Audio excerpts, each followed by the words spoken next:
This is a two-part program. I get the boring part.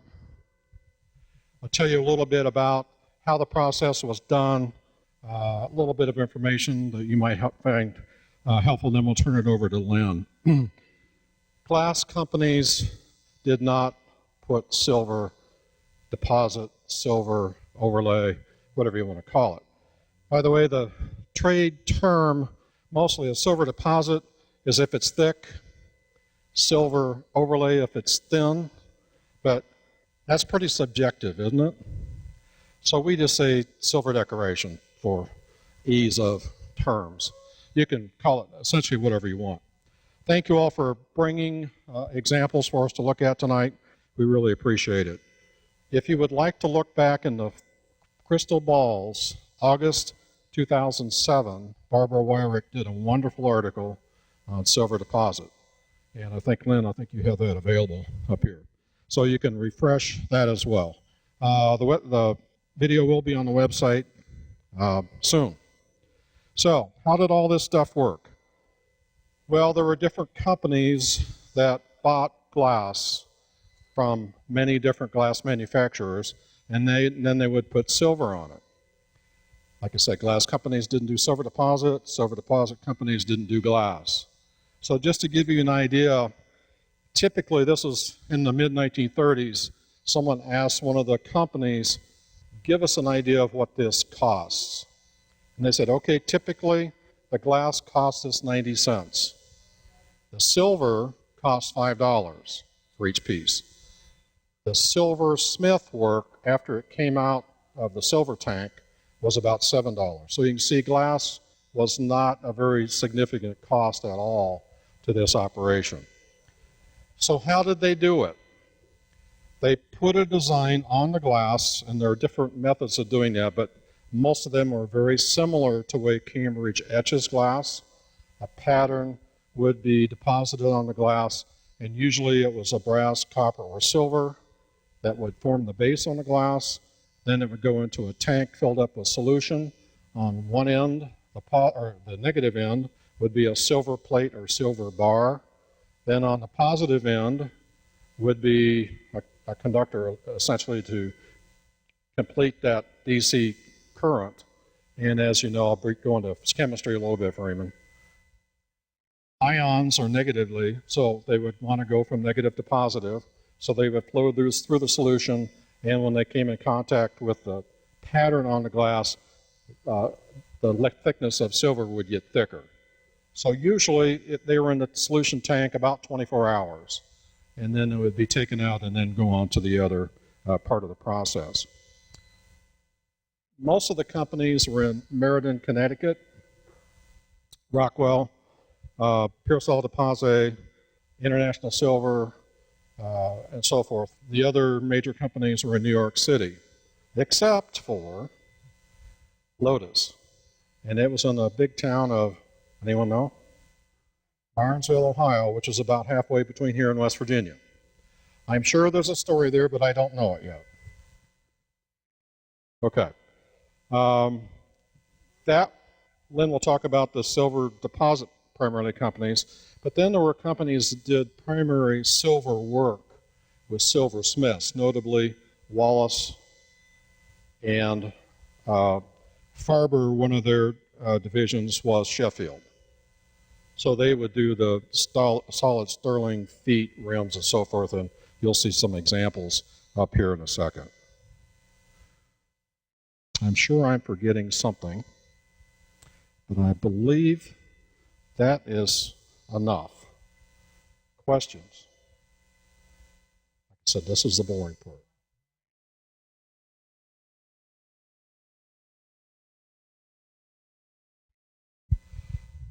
Also, primarily at the Miami Valley website, we've done a lot of Cambridge stuff, but recently, primarily because of this program, we've also added under other companies, for example, Silver City, Rockwell, and so forth, different pattern names. So if you go for that section, you can see that because we have some catalogs that we acquired recently, we have names now for a lot of the patterns that we'll talk about tonight. So you can use that for your research as well. Thank you.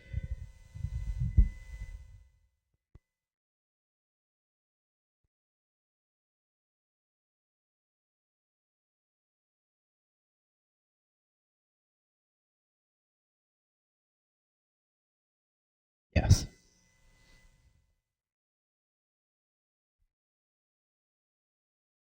What I was asking Larry about was, if you look through some of the earlier pieces, you will see copper or brass, but someplace along the line they developed a way to etch the glass first and then adhere the silver deposit to the etching. It was a cheaper way to do it. The silver is not as thick because under a lot of the Rockwell silver is a base metal, which makes it a lot thicker. We have a lot of questions about silver overlay that we have trouble answering. The early period, we are not aware of who did the silver work. In the case of some Rubina, it's free-handed or done through a stencil, and some of it is regular silver deposit. There's very little Rubina with silver on it, and we have no inkling of which company was doing this. This has a bird on it. There are a number of Rubina compotes in covered candy jars that have free-handed silver on them, almost like the silver's been painted on, and it wears extremely easily. There is a pattern. We accidentally don't have a piece here tonight. This is reminiscent of it. This is primrose with silver on it, what they call the cameo pattern. It has little lady's cameo head in a wreath. It's very thin silver. It wears extremely easily. It shows up on all of the opaque colors, and we have no idea who did it. This is the other way around. This is an ivory candlestick with Gorham silver. There's very little Gorham work on Cambridge. Gorham was the highest quality of silver, and it was primarily put on Steuben, Tiffany, and Rookwood pottery.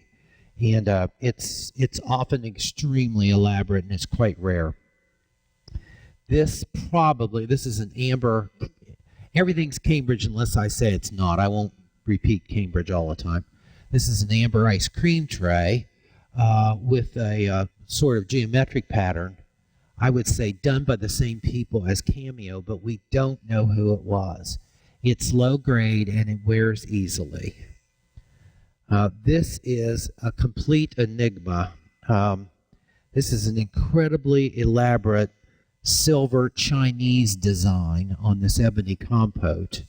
I'm not sure how it was done, but my guess is it's a silver transfer. They had the pattern in a thin silver, and it was transferred electrically to the compote. We're not sure. It's quite rare. Whoever made it. You need to look at this. There's all kinds of Oriental people on this doing different things. It's a great piece.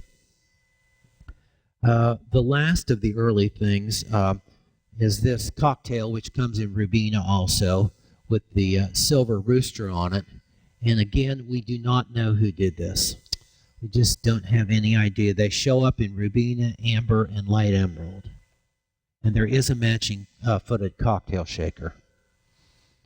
Next is Rockwell. Rockwell was probably the finest of the silver companies. Their advertising said, it's Rockwell, it's obviously sterling, so it was beneath them to mark any of their pieces sterling. So you will not find the word sterling or sterling silver on Rockwell.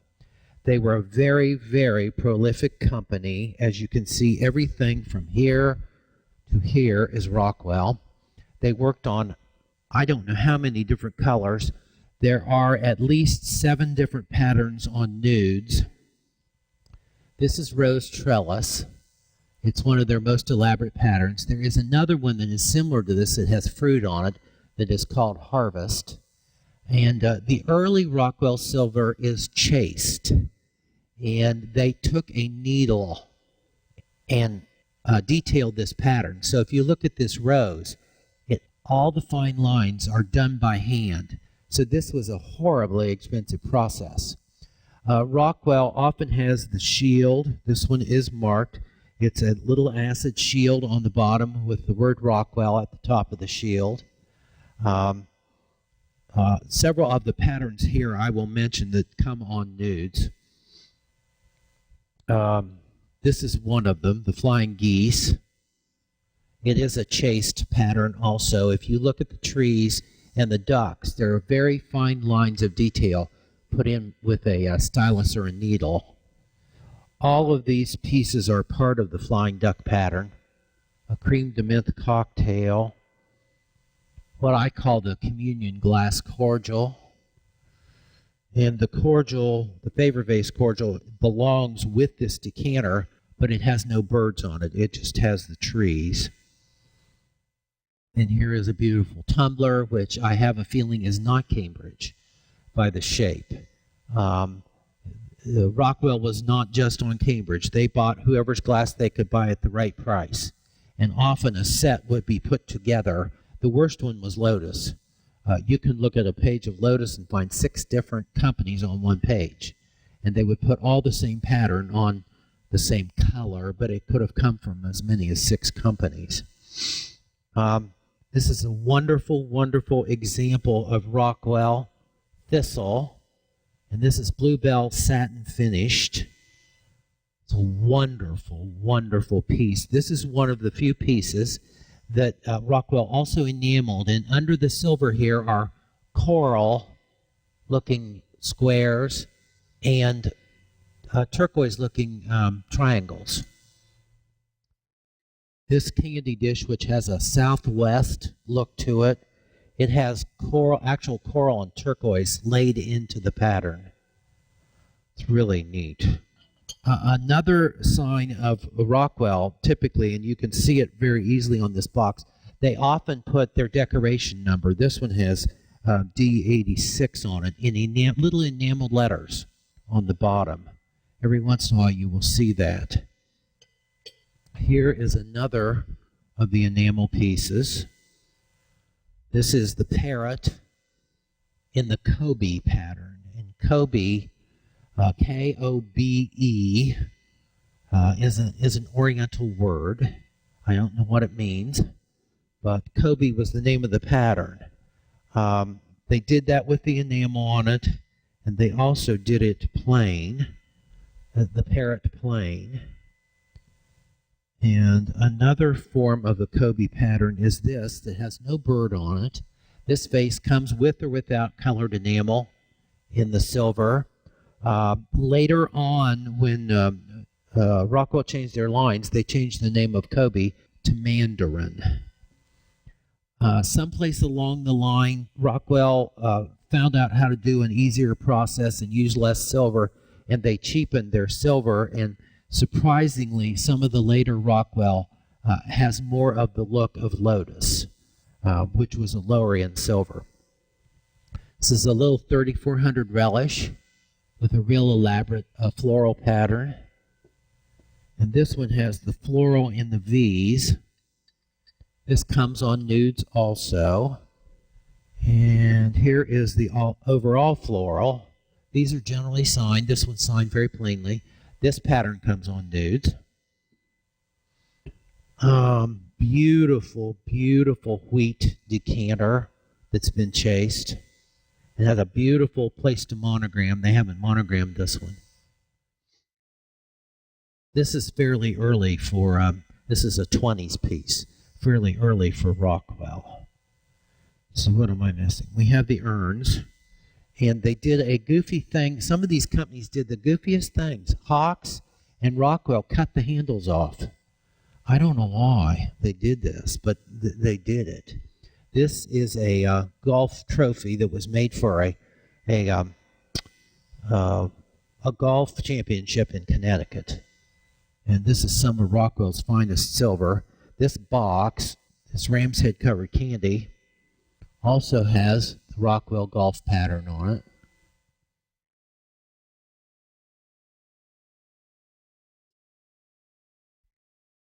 This is just making mention, Rockwell did 22 karat gold overlay. And that's what this urn vase is. It's John and Priscilla Alden on the front in 22 karat gold overlay. It's extremely thick. some people have, well, I'll talk about that later. There's another intricate floral. This one still has the Rockwell tag under the lid, and a little remains of a Rockwell signature on the bottom. Then these two swans out front are super heavy silver, and they are both Rockwell, and they are both signed on the bottom with the shield. This little silver swan here, we don't know who did the silver.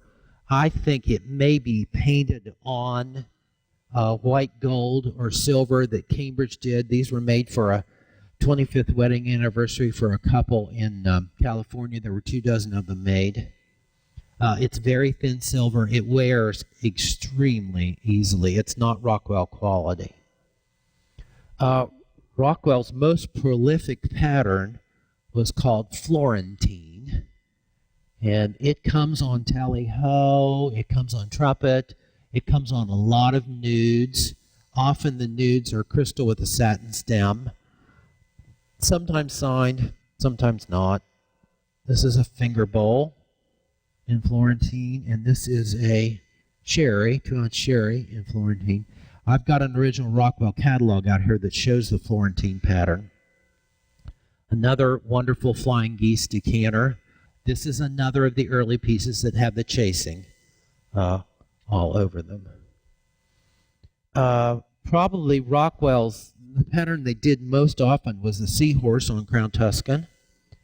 And they are generally signed. They're hard to see on, the acid signature is hard to see on Crown Tuscan. But generally they are signed. Beautiful salad bowl. Great. And surprisingly, this vase is harder to find than the cornucopia. And on this one, they did the pattern in between the shells in silver, whereas on the cornucopias, they just outlined the shells in silver.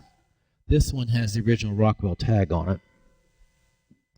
These are kind of unexplainable. This is a Rockwell Sterling boat on Crown Tuscan. This one is signed Rockwell on the back. And this is the John and Priscilla Alden pattern, like the urn, only on Crown Tuscan.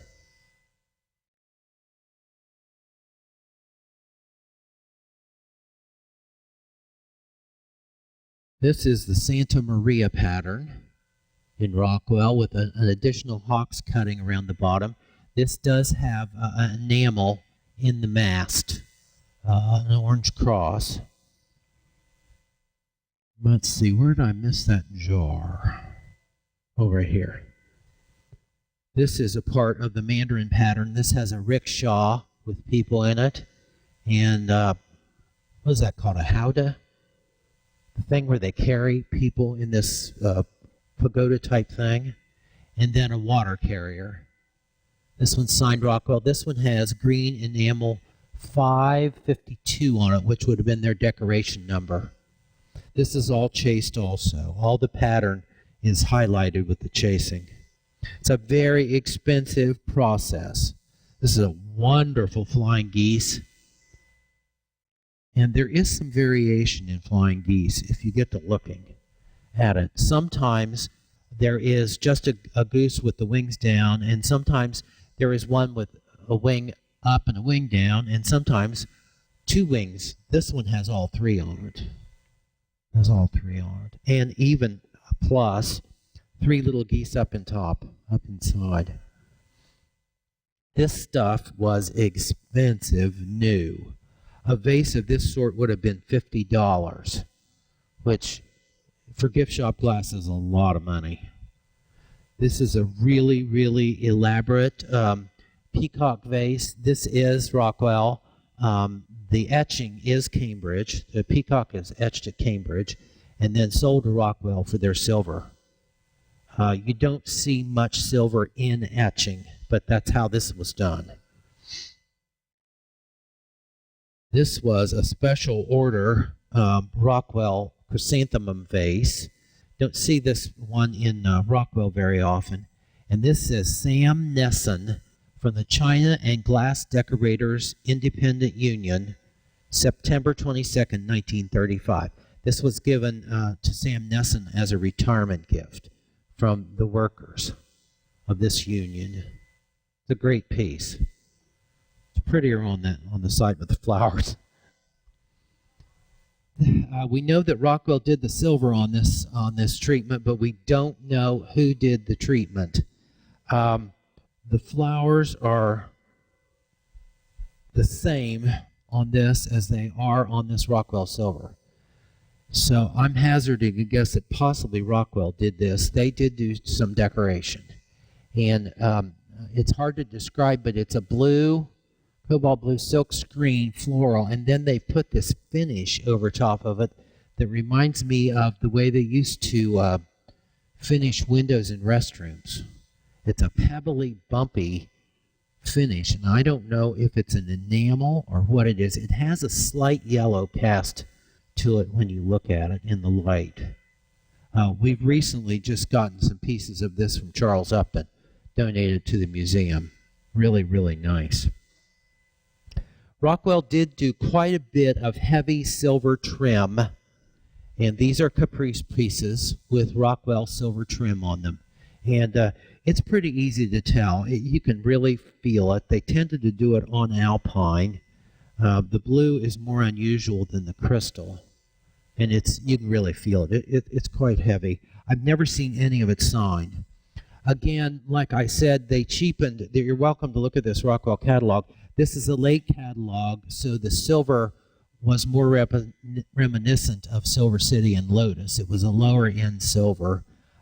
They obviously were trying to compete because Rockwell was so expensive when it was new. The second of the really, really high-quality companies of silver deposit was Pearsall de Passe, and they were gone by 35. So there isn't anything real late in Pearsall. They did fabulous patterns. The collectors call this Swans in a Circle.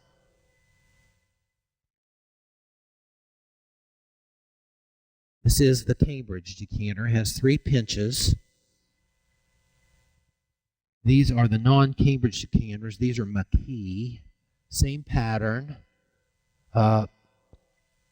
Silver on flat side and just a pinch on the other sides.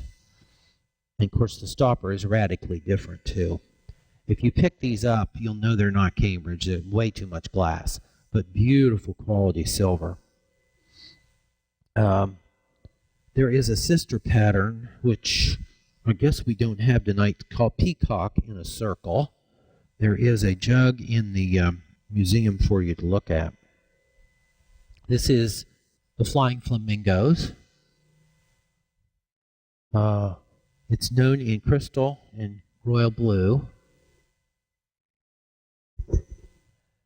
We do not know the name of this pattern. This is a known Pearsall pattern.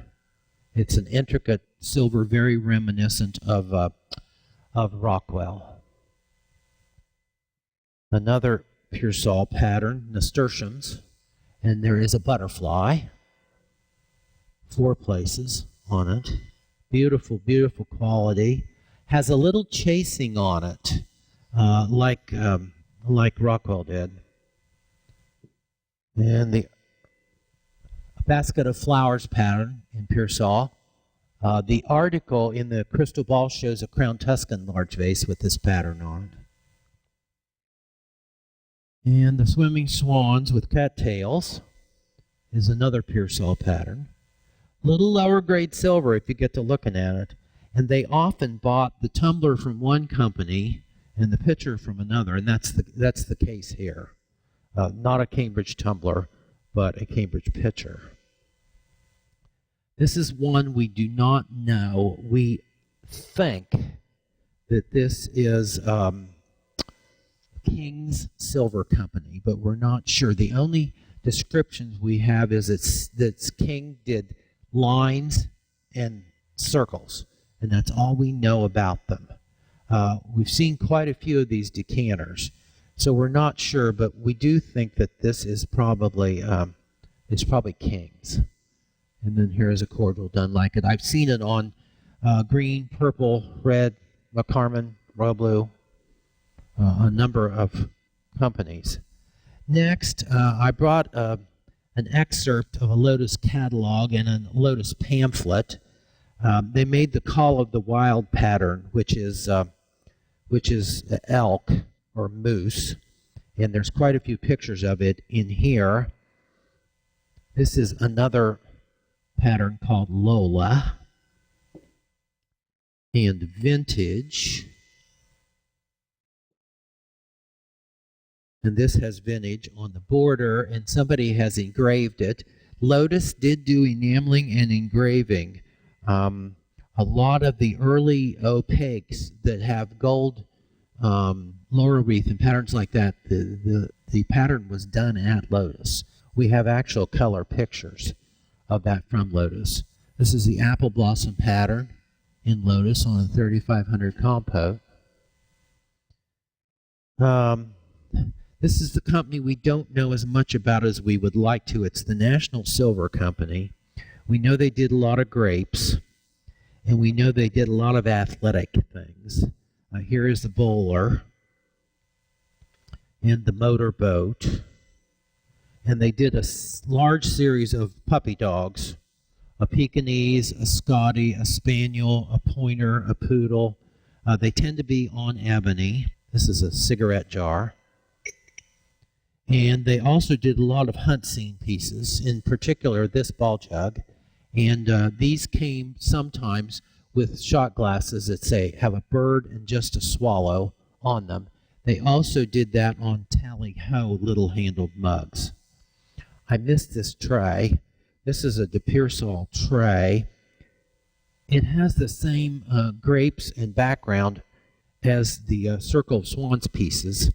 This is a beverage tray, and originally it had a decanter, a cocktail shaker, and a ice bucket on it. I've seen it set up several ways. It says 19th hole on it. It's black paint and red paint on plate glass. We have no idea who made it. I've seen it set up several different ways. Generally, the decanter is a Cambridge Pinch decanter. Generally, the cocktail shaker is a Morgantown cocktail shaker. And the ice bucket, I have seen Cambridge Decagon ice bucket. Lotus did a lot of silver on Cambridge. They did a lot of it, but they also did a lot on Duncan Miller. And if you look in here, you will see one page that is all Cambridge opaques in black, the whole thing. And some pages are mixed companies. Anyway, National Silver, they did a lot of grapes, and you see the 1242 vase, the globe vases, and the sherry set, and this decanter with the vintage grape pattern on it. It's very nice. I'll come back to this bowl. Silver City, they were known for 25th anniversary and 50th golden anniversary decorated pieces, particularly on Caprice. They also did other patterns. This is the fruit pattern. This is a rare piece to begin with, the handled basket. This is a Lily of the Valley pattern. And these are also the fruit pattern. They have strawberries and raspberries and cherries and nice. This is another piece of Lotus that got down here in the wrong spot. And this one has Lynbrook cutting on it. Excuse me? Oh, silver maple. Yeah, it isn't Lynbrook. You're right. This one I don't know what to say about. It's enamel. It's not real high-grade enamel. And the silver edge is wonderful quality. But the silver around the enamel acts like it's been painted on. It's very, very thin, very low grade, not real beautiful silver color. It's the only one I've ever seen. I don't know what to say about it. It's sure different. The one thing you do have to be careful with about Silver City and on the Caprice pattern, after Cambridge closed, this was such a lucrative seller for them that they went to the Viking Glass Company and had Viking reproduce 3 shapes of Caprice. They had actual molds made. And there are some slight differences. The big difference is that the scallops come to points. And if you pick a piece of it up, it weighs a ton. So there are some pieces with Silver City silver that look like Caprice that are not. In particular is a footed compote with large rings on the foot that is nothing like Cambridge Caprice at all. Another side category is Cambridge silver. We still don't know. I don't think any of it's silver. The catalog, the 3034 catalog lists silver etched pieces such as Gloria and Apple Blossom. I really think it's all white gold is what it actually is. It's painted into the etching. I may be wrong about that, but and it doesn't clean.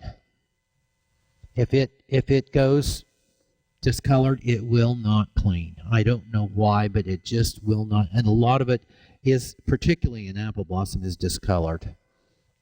This is a silver transfer, kind of a silkscreen type thing in the polo scene, and this was done at Cambridge. And again, we don't know if this is painted on silver or if this is white gold. It's a nice piece regardless. Who we got here? Oh, another beautiful Gloria tray in ebony. And see, this one's clean as a whistle. This one looks great. And this is the same process. It should clean up like this, but it won't. One question that came up is, all this silver? No, these are platinum. And the Rockwell Company did 2 patterns, one called Bordeaux with large roses, and this one Catawba grape with a vintage grape pattern on it. It is platinum. It will never tarnish. As is this, which is a tally-ho 8-ounce goblet with blue enamel and silver deposit trim. Or not silver, platinum. And we don't know who did this, but it will never tarnish. It's always going to be pretty.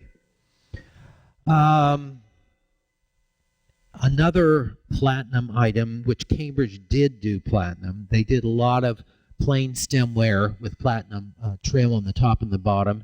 And this is the pattern that they did etch and then fill in with platinum. This is silver maple. It generally comes on pristine or sonata shapes. Sonata was called the oval line. So most things in sonata compote are oval. Sugar and creamer are oval. And then pristine things. Candlesticks.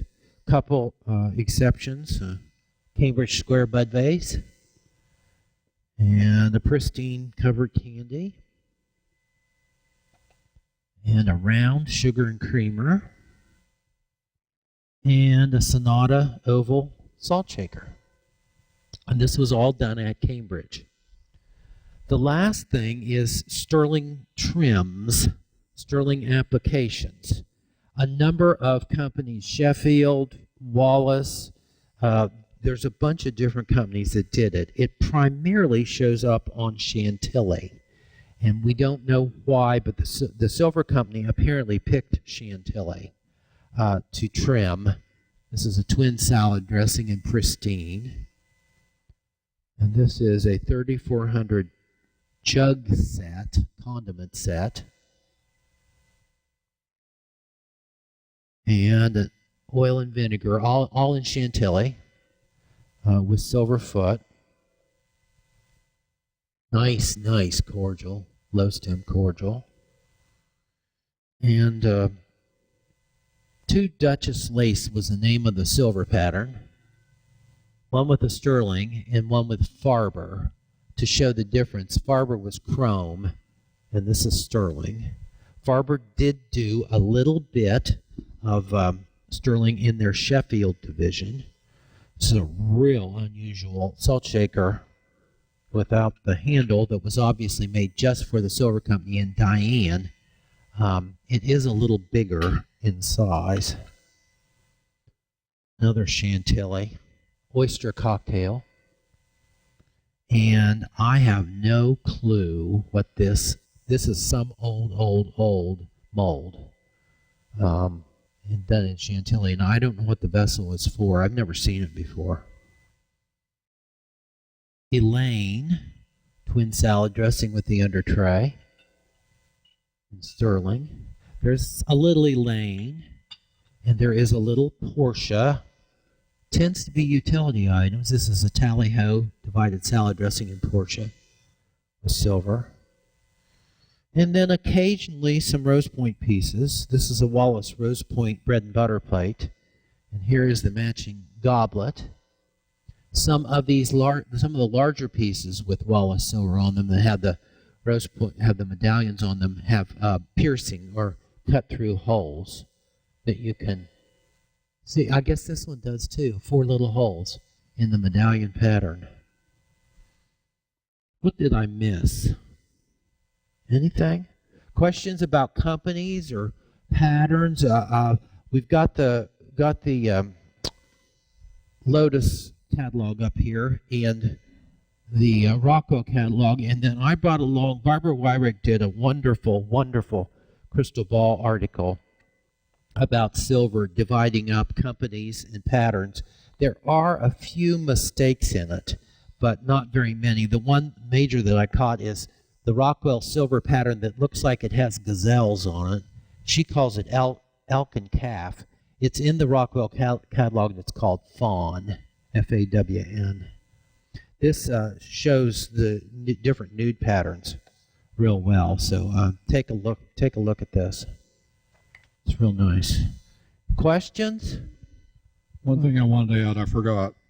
If you see a sticker, notably Rockwell, Silver City, and Persaud de Pazé had a sticker that said tarnish resistant or tarnish proof. And if you see that sticker, what they've done after they're all done with the silver work, they put it back in the tank and they deposit rhodium on it. Mm-hmm. Rhodium is non-tarnishable, like gold is non-tarnishable. Most of you know, if all of you know, that if you just leave silver exposed to the air, it will tarnish or turn non-shiny. Well, rhodium, interestingly enough, is a very thin layer because it costs 8 times more than gold. But it does protect it very well. It's also used in fun things like your catalytic converter in your car.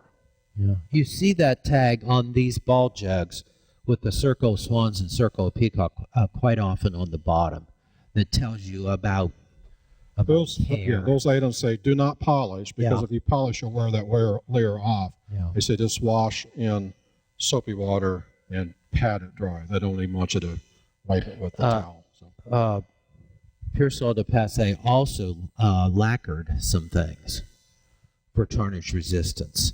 And so if you see a piece that has like a goldy, tarnishy look underneath it, it probably has lacquer on it, which you can clean off, but then it will always tarnish after that. Questions for Lynn? Thanks to everybody that brought things. If you feel you have to handle it, please be careful. It belongs to somebody else, and some of this stuff's pretty pricey up here. So we do appreciate your bringing it. We appreciate your coming. Thanks.